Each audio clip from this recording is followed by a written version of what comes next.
Welcome back. The National Defense Authorization Act for 2021 is closer to the finish line, but Congress left some defense work in 2020 undone. Kea Matory is Director of Legislative Policy at the National Defense Industrial Association. Kea, welcome back. What are the loose ends that Congress should tend to, what's done and not done as we start to think about the end of this Congress and the beginning of the next one? Thank you for having me on, and a Happy New Year to you and your staff and crew. It's been a busy December for all of us. We're very happy to have the certainty that has come with having our appropriations bill with the omnibus and many of the authorizations that were provided in the relief bill as well. We have clarification of the tax deductions for the payment protection program as well as having, the shoring up for that. And then we've also gotten Section 3610, which was out of the CARES Act, extended, which is really important for companies. It's another tool in their toolbox. It's not something that people are getting rich off of, but it provides a safety valve as we still face closures. We're watching for the NDAA, hopefully that once we get those authorizations, which are just critical for our vital resources, for our national defense, for our service members. So we're looking forward to having that. In the coming year, we're hoping to get some funding for SBIR increased. We know that getting our small businesses through the pandemic is super important, as well as making sure we have that modernization and innovation. So that's going to be a big focus for us, since we do represent so many small businesses, as well as just making sure that all of our companies are able to come out the other side of this pandemic healthy. Some of the people who you will be dealing with and trying to persuade, who will be making those decisions, will be different next year. What are the major changes that you see on the landscape on Capitol Hill regarding the people in the four committees of jurisdiction?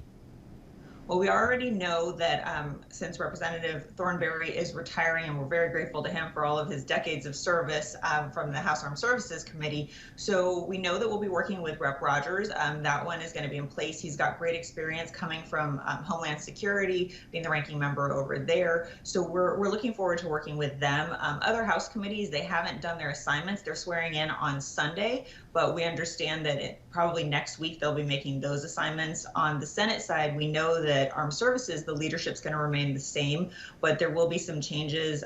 Doug Jones, whoever is going to get his place for a Democrat on the committee for there, and then also depending on what happens in Georgia, we'll be watching that, since that could have an impact as well on Armed Services.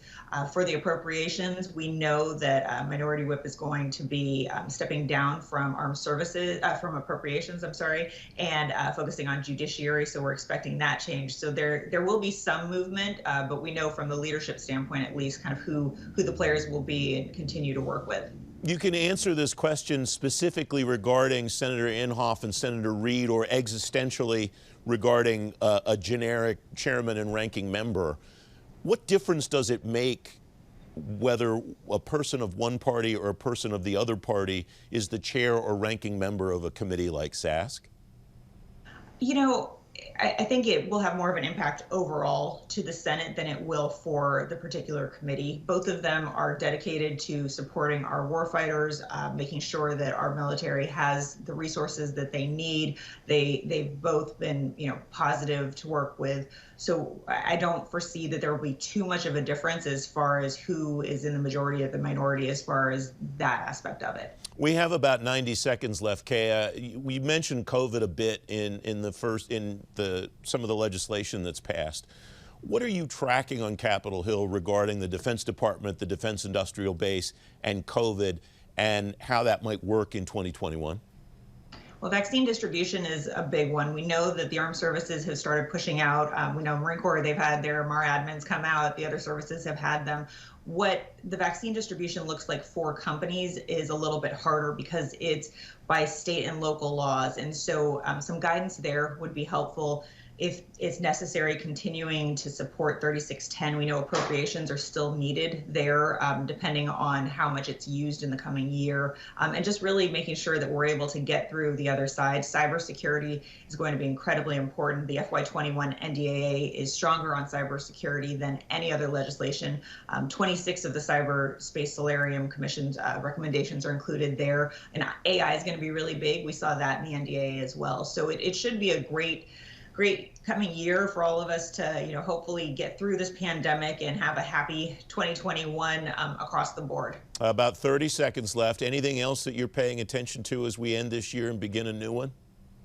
Well, we're going to have a lot of confirmation hearings coming up, so we're looking forward to working with, new administration, having that smooth transition over. We're excited. There is a new policy position for Industrial Policy, Assistant Secretary of Defense for Industrial Policy, so we're looking forward to working with them. It's going to be an interesting year for all of us. Planning is a little challenging, not knowing when the pandemic will end, but at least we're able to have a better idea of, what steps we need to take. And that's really important, because that was kind of what happened last year, where the shock of it all, but making sure that we do support our industry as we get to the other side. These are highly cleared, highly skilled workers. We want to make sure that they are in place for us as we come out of this pandemic, and that they don't move to the commercial sector, because we're going to need them in the years to come. Kea, thank you very much for coming back on. Great to have you. Thanks for having me. Happy New Year.